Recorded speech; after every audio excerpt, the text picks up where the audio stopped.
Fala, meus queridos! Como é que vocês estão? Espero que vocês estejam muito bem. Sejam bem-vindos a BGG2, o canal feito por board gamers para board gamers. Eu sou o Paladino Monge e hoje eu vou trazer para vocês a penúltima lista de tops por peso estratégico aqui do nosso quadro aqui de tops dessa série que eu estou fazendo de jogos por peso estratégico. E hoje vai ser o peso médio para pesado. Cara, muitos jogos estão nessa lista aqui, eu adoro. E olha, eu posso até falar que a maioria dos jogos aqui que eu gosto bastante estão nesse patamar. Inclusive, muitos dos tops aqui estão no meu top 10 de todos os tempos. Quem sabe um dia eu traga para vocês. Se você caiu de paraquedas aqui, esse é o primeiro vídeo, já tem outros vídeos desse top. Convido vocês a assistir o top leve, leve médio e o médio. E eu gosto de falar o seguinte, aqui eu tive que fazer algo para que eu tirasse a subjetividade do peso estratégico de um jogo, porque ele é subjetivo. Um jogo pesado para mim pode ser leve para você e vice-versa. Para isso, eu utilizei o ranking de peso lá da BGG, o Board Game Geek, o maior site aí de jogos de tabuleiro que nós temos. E lá eles funcionam com uma régua de pontuação que vai de 1 até 5, onde dependendo de tal o jogo ali, ele vai ter esses pesos aí. Peso leve, leve médio, médio, médio pesado e o pesado. Hoje é o peso médio pesado, em que vai do 3.1 até o 4. Então todos os jogos que estiverem lá com essa pontuação, saiba que é o peso médio pesado. Nós tivemos um desafio para o peso médio que não foi batido, precisava de 1000 visualizações até o lançamento desse vídeo aqui, da gravação desse vídeo, e nós não temos. Eu tinha outros 2 jogos lá sensacionais. Quem sabe depois eu trago para vocês aí essa outra lista, às vezes no Instagram ou mesmo na Ludopedia. Mas esse vídeo aqui vai ter mais um outro desafio. Se tiver 1000 visualizações até o lançamento do próximo vídeo de pesados, eu vou trazer a segunda parte. E olha, tem cada jogaço nessa lista. Então eu já vou pedir o seu like, compartilhe esse vídeo para que a gente atinja essa meta e eu traga para vocês a segunda parte do top médios pesados aqui na BGG2. Antes de falar o meu 10º lugar, eu quero falar que essa aqui foi a lista mais difícil de fazer.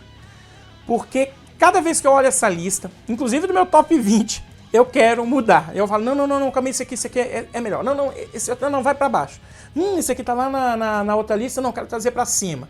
Só que eu tive que fazer alguns cortes em quantidade de partidas, aquela vontade de jogar. Realmente não teve como fugir um pouco dessa subjetividade, afinal é uma lista pessoal. Mas o que eu digo é que todos esses aqui, apesar de estar no 10º lugar, no 9º lugar, poderiam inclusive estar mais à frente. Dito isso aí, meu 10º lugar vai para o Terra Mística. É um jogo bastante conhecido aí, que a galera gosta muito. Onde nós vamos ali, tendo uma civilização, tentando fazer que ela seja a mais proeminente ali no mundo de Terra Mística. Então eu vou tentando colocar ali as minhas casinhas, as minhas construções daquele meu terreno. Se não dá, eu vou lá terraformar. Tento ficar perto dos meus adversários para quando eles também fazendo a sua civilização crescer, eu possa comemorar e assim ter poder para utilizar ações poderosíssimas ali que podem me dar um fôlego a mais na minha rodada. Terra Mística é um jogo muito bom, sensacional. Eu adoro ele tem um gerenciamento de recursos estupendo, porque você não tem muitas ações a fazer. Na sua rodada você tem algumas ações que você pode fazer, mas às vezes você não tem os recursos para fazê-lo. Só que você tem formas de conseguir recursos naquela rodada, seja utilizando os poderes, seja fazendo trocas, seja conseguindo alguma bonificação. Isso o jogador precisa pensar. Sem contar que a cada rodada tem uma bonificação de pontos, que o jogador precisa avaliar muito bem para tentar fazer aqueles tipos de ações para conseguir uma pontuação, que isso pode fazer diferença no final do jogo. Nós temos uma trilha de fé, que os jogadores vão subindo ali, aí vai conseguindo fazer com que os poderes rodem ali nas suas bacias e também dá uma pontuação muito grande no final do jogo. Cada civilização, inclusive, cada raça, ela tem meio que uma vantagem em determinado tipo de pontuação. Às vezes, aquela raça é melhor você subir nas trilhas, a essa outra raça é melhor para você tentar ali se expandir e conseguir essa pontuação da expansão territorial. Terra Mística é um jogo que agrega muitos fatores que o jogador precisa pensar para que tente ao máximo ali fazer com que a sua rodada seja maximizada. Eu adoro, eu indico demais aqui, meu 10º lugar, Terra Mística. Meu 9º lugar vai para um jogo que muita gente acha bastante parecido com Terra Mística, que é o Clans of Caledonia. Eu já vou dizer para você aqui que essa comparação se deve mais ao fato de que quando você vai construindo no Clans of Caledonia e no Terra Mística as suas construções no tabuleiro, vai liberando alguns benefícios, dinheiro, produção, mas tirando esse ponto, eles se diferenciam bastante. Primeiro porque o Clans of Caledonia é um jogo econômico, e fala até mais que o jogador precisa saber influenciar a parte econômica do jogo, porque o dinheiro no jogo Clans of Caledonia é escasso, e você vai conseguir vendendo bens, vai conseguir ali cumprindo contratos. Então ele é um jogo econômico muito bem implementado com a parte de gerenciamento de recursos, cuja pontuação está mais focada na entrega de contratos. Só que você pontua também com outras coisas, né? Tem a pontuação na rodada, só que essa pontuação na rodada ela não é tão forte que nem no Terra Mística, já fazendo um pouco de comparação. Aqui é mais a questão do contrato. E esses contratos, tudo se baseia em alguns recursos. Então, às vezes, você precisa de barril de uísque, precisa de pão, precisa de queijo, e isso são produtos manufaturados que você precisa produzir. E aí você precisa construir, às vezes, uma fábrica de uísque, precisa construir uma padaria, precisa colocar o seu boizinho e a sua ovelhinha para ter leite e lã. Então, você vê que são várias coisas que você tem que fazer, gastando seu dinheiro para conseguir recursos, para que, realizando esses contratos, tenha bonificações e, ao mesmo tempo, consiga influenciar os 3 recursos de importados que você está fazendo ali, para no final do jogo pontuar bastante. Porque esse é um grande chamariz no Clans of Caledonia. Você tem 3 recursos aqui, acho que é... Gente, eu acho que é cevada, algodão, eu não lembro o outro lá. E fumo, né? Não sei. Mas são 3, e aí o que tiver menos, né? Quantidades que foi exportado por todos os jogadores, ele vai ser o mais raro e vai valer 5 pontos cada. Então, se você tem, por exemplo, 3 contratos, e 3 contratos você produziu 7 desse, e ele vale 5, você ganhou 35 pontos no final do jogo. E como isso pesa na estratégia do jogo de cada jogador? Porque às vezes você está fazendo contrato, não vê que você está fazendo de um determinado tipo de produto único. Às vezes você fez muito, fez 11, 12 desse, só que está valendo 3. E um outro que fez 8, que está valendo 5, vai ganhar muito mais. Então, isso é um ponto que o jogador precisa avaliar, e como cada contrato tem algumas suas diferenciações nos recursos, isso também pesa no que você vai fazer ali no decorrer do jogo, sem contar em conseguir dinheiro, que é o recurso mais escasso que tem, e tudo você faz pelo dinheiro em Clans of Caledonia. Se você curte Terra Mística, vá atrás de Clans of Caledonia, você vai gostar. Acho bem bacana e fica aqui no meu 9º lugar. No 8º lugar vai para um jogo do Stephen Feld, Macau. Para mim hoje, talvez seja o melhor jogo do Stephen Feld que eu gosto. Macau é um jogo muito bacana, onde nós temos ali como se fosse uma rosa dos ventos de ações, porque é um tabuleirinho que nós temos assim, que a gente vai colocando os dados que nós pegamos nas rodadas. Na verdade, não os dados, né? Nós colocamos os cubos dos dados que nós escolhemos, porque ele é um jogo de seleção de dados. Um pouco diferente daquilo que a gente sabe, porque geralmente quando tem uma seleção de dados, você pega aquele dado para você e ninguém mais pode pegar. Aqui não. O primeiro jogador vai jogar os dados, de 1 até 6, são cores diferentes. Por ordem ali, o jogador vai poder escolher e aí ele vai pegar, por exemplo, peguei um 6 preto. Ele vai pegar 6 cubos preto e vai colocar no número 6 ali da sua roda dos ventos. E os outros jogadores podem fazer a mesma coisa.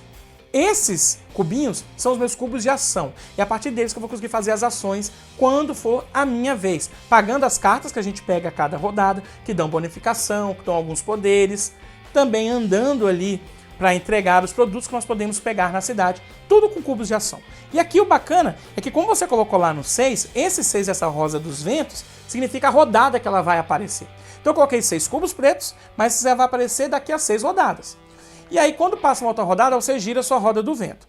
Então, onde estava um, vai para a rodada normal, e esses 6, na verdade, viram 5. Então, daqui a 5 rodadas, nós teremos 6 cubos pretos. E aí eu posso, nessa rodada, pegar, por exemplo, 5 vermelhos, e eu coloco aonde já estava os 6 cubos pretos. Aí você pegou a ideia do jogo. Você precisa se planejar futuramente nesse jogo aqui, muito forte. Olhando as cartas que eu tenho para pagar, e ver, poxa, ó, daqui a 3 rodadas eu vou ter todas as cores, eu posso pegar essa carta que vai me dar uma bonificação bem legal. E é isso que eu adoro no jogo Macau. Eu acho sensacional essa mecânica dele. Fica no meu 8º lugar. Meu 7º lugar vai para o jogo Teotihuacan, da escola italiana aí de board games. Cara, eu acho esse jogo muito, muito, muito bom. Ele é um grande rondel. Essa é a verdade. O tabuleiro é um grande rondel, onde você tem seus dados, são os seus trabalhadores. Você pode andar de 1 até 3 ali, igual um rondel geralmente faz. Para naquele espaço, faz aquela ação pagando o cacau, caso tenha outros trabalhadores, ou seja, outros dados, outros jogadores. Faz aquela ação, pega os recursos. E com esses recursos você vai poder ir ali na pirâmide e construir, vai poder também fazer decoração, vai poder colocar casinhas. Então é muito, muito bacana. E o legal aqui é que essa mecânica de você sair colocando seus trabalhadores tem um plus, que é você evoluir os seus trabalhadores. Então quando você faz uma ação com o jogador, ele vai evoluindo. Então você colocou um trabalhador nível 2, ele vira nível 3. E nas ações, você vê que, dependendo da quantidade de trabalhadores que você tem lá, são a sua quantidade de dados, ou o número do dado, você vai conseguir mais ou menos recursos. E quando você consegue colocar um dado de nível 5 para o nível 6, ele evolui. Esse dado vai retornar para o nível 1, só que você tem uma bonificação muito, muito legal ali, que você pode fazer cada vez mais. Ganhar cacau, subir na trilha ali dos deuses, que também dá uma pontuação muito grande no final do jogo. Então o Teotihuacan, ele tem essa questão desse rondel, com gerenciamento de recursos também muito legal, que eu acho sensacional, eu adoro, amo demais jogar e eu convido você a conhecer aqui. Meu sexto lugar vai para o jogo Russians Railroads, um jogo que eu acho estupendo, um dos melhores jogos para mim de alocação de trabalhador. Ele é um jogo que você vai construir uma calculadora matemática de pontos. Esse não é o tema do jogo. O tema do jogo é você construir 3 ferrovias ali da Rússia, como por exemplo a Transiberiana, que você vai colocando ali trilhos. Esses trilhos têm pontuações diferentes, alocando os trabalhadores ali, conseguindo a ajuda de engenheiros, colocando fábricas que também vão te dar bonificação muito legal. Ele é um jogo clássico de alocação de trabalhador, onde você coloca no espaço, ninguém mais faz. Os espaços podem ser de 1, 2 ou até mesmo 3 trabalhadores que você precisa pôr para fazer aquela ação. E aí vai depender mais dela, se ela é muito poderosa ou mesmo quem chegou primeiro. Então, às vezes eu quero ir na fábrica e aí tem uma ação de um bonequinho para fazer a mesma coisa de uma ação com 2 bonequinhos. Quem for lá primeiro paga menos. Por que eu falei da calculadora matemática de pontos? Porque ele é um jogo que exponencialmente você vai pontuando mais. Na primeira rodada você pontua pouco, 5 pontos, mas depois você começa a fazer uma outra coisinha ali na ferrovia, já começa a pontuar 10 pontos, depois você consegue fazer uma outra bonificação, já começa a ganhar 30 pontos. Ele é um jogo que no final você vai fazer de 200 a 400 pontos tranquilamente. Eu gosto demais, acho um jogo que já deveria ter vindo para o Brasil, mas eu falo, agora espera, traz a Big Box que vai ser lançada, que aí vai ser muito bom. Mas alguma editora, por favor, traga esse jogo, porque ele é um jogo de alocação de trabalhadores muito gostosa, muito boa de jogar e que vale a pena ter na sua coleção. Fica aqui no meu sexto lugar. Meus queridos, agora, da quinta posição até a primeira, os caras eles poderiam estar ali se revezando. E eu digo que esses 5 aqui, inclusive, estão no meu top 10.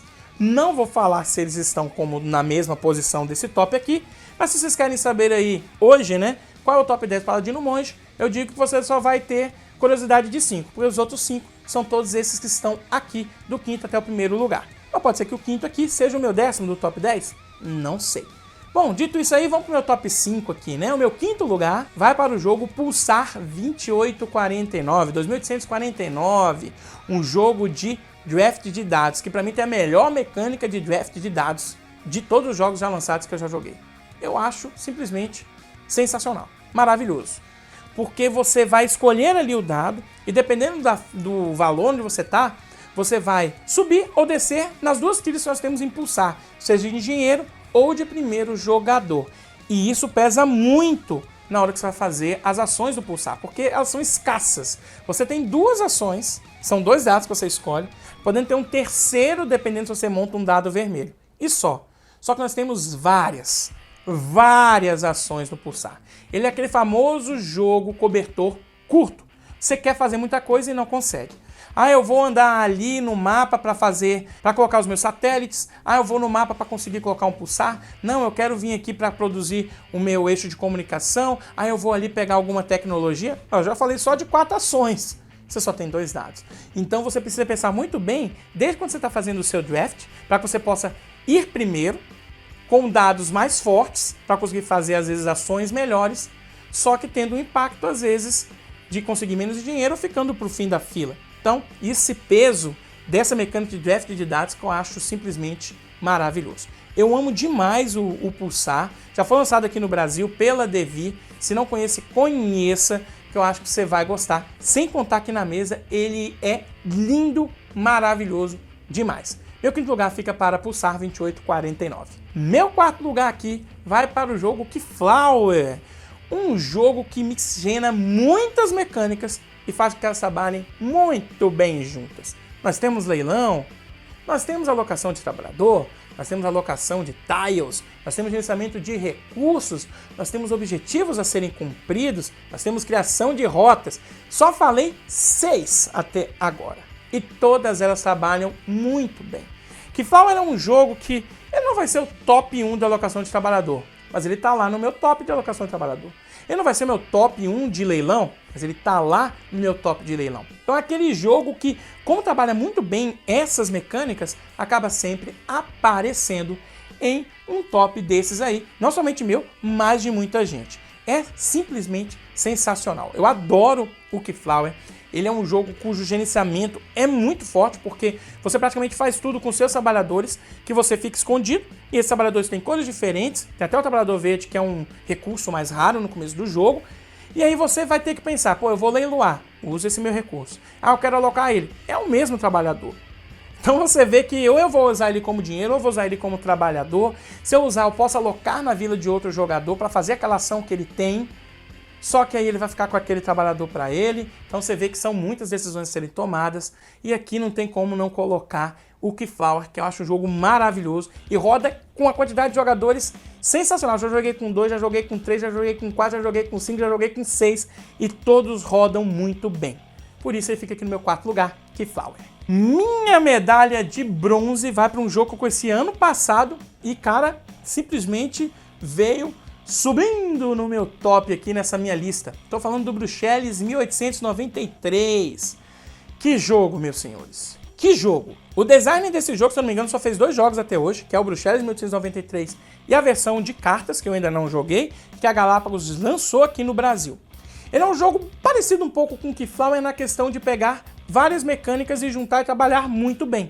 Nós temos o leilão, nós temos a alocação de trabalhador, nós temos controle de área, e nós temos também objetivos de pontuação ali que você pode melhorar. E esses são alguns pontos que eu gostaria de falar aqui do Bruxelas. E eu não vou me expandir muito. Se vocês quiserem saber, tem a minha opinião do Bruxelas aqui no canal, que aí vocês podem ver com mais detalhes.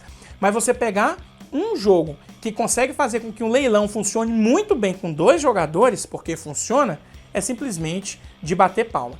Sem contar que os objetivos de pontuação, o jogador decide se vai querer ganhar aquela pontuação ou se eu posso ir, no decorrer do jogo, melhorando, pegando cartas que eu adquiro no leilão para fazer com que aquela pontuação, para mim, seja maior. Por exemplo, temos obras de artes ali que você ganha 1 ponto de vitória para a obra de arte que você tem. Só que você pode melhorar isso. Então, no final do jogo, você pode tirar, não, cada obra de arte, para mim, vale 5 pontos.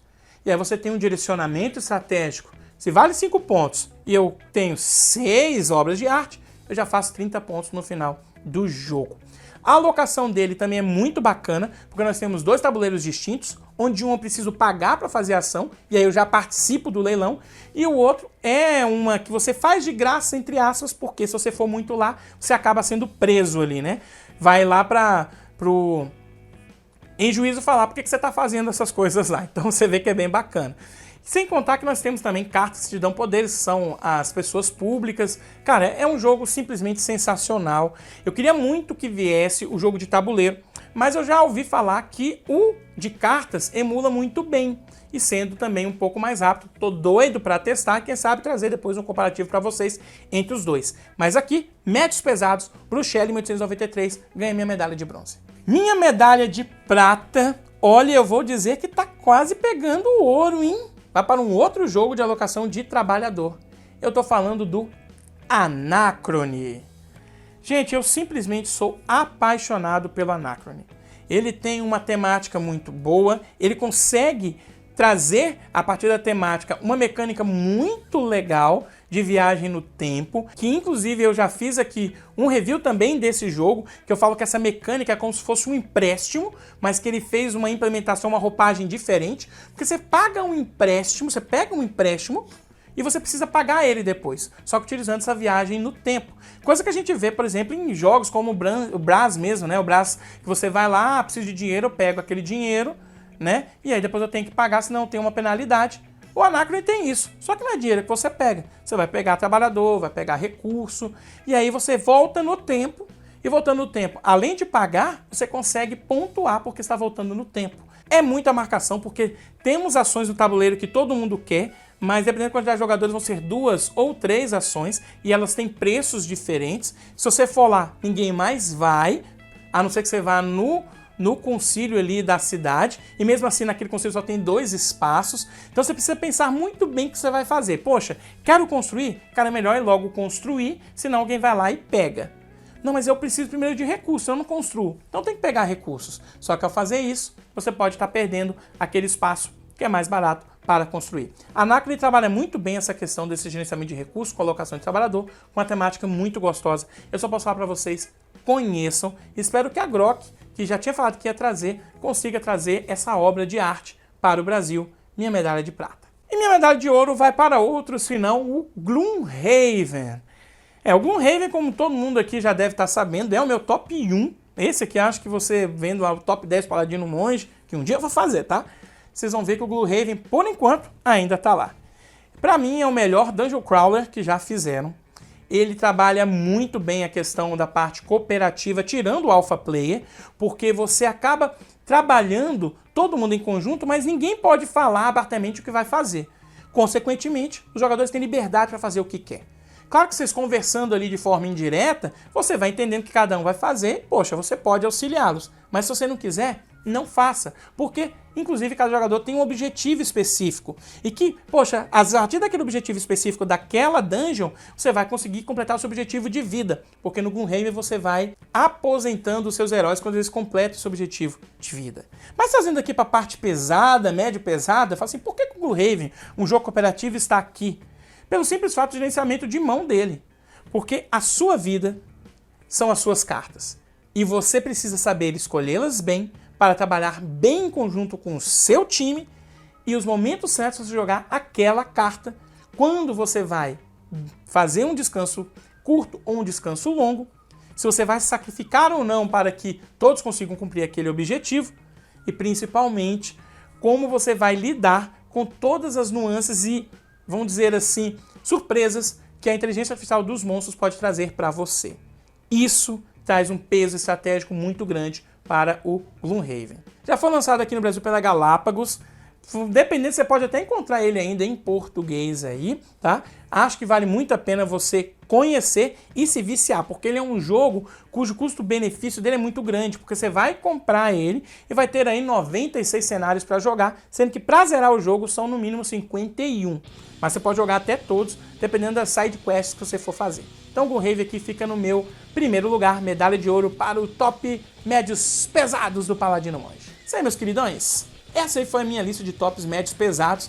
Inclusive esse top aqui ficou um pouco longo, quase 30 minutos aí. Peço desculpas, mas é porque esse aqui é simplesmente a lista, né, que eu mais gosto. Quase todos os jogos aqui eu simplesmente acho sensacional, inclusive do top 20, né? Se esse vídeo completar 1000, eu trago a segunda parte. Faça com que eu traga essa segunda parte, porque tem jogos lá sensacionais. Espero que vocês tenham curtido aí. E eu me despeço por aqui e até a próxima lista, seja de top 20 dos médios pesados ou a última do vídeo aí dos tops pesados. Um beijo, Paladino, até a próxima. Fui!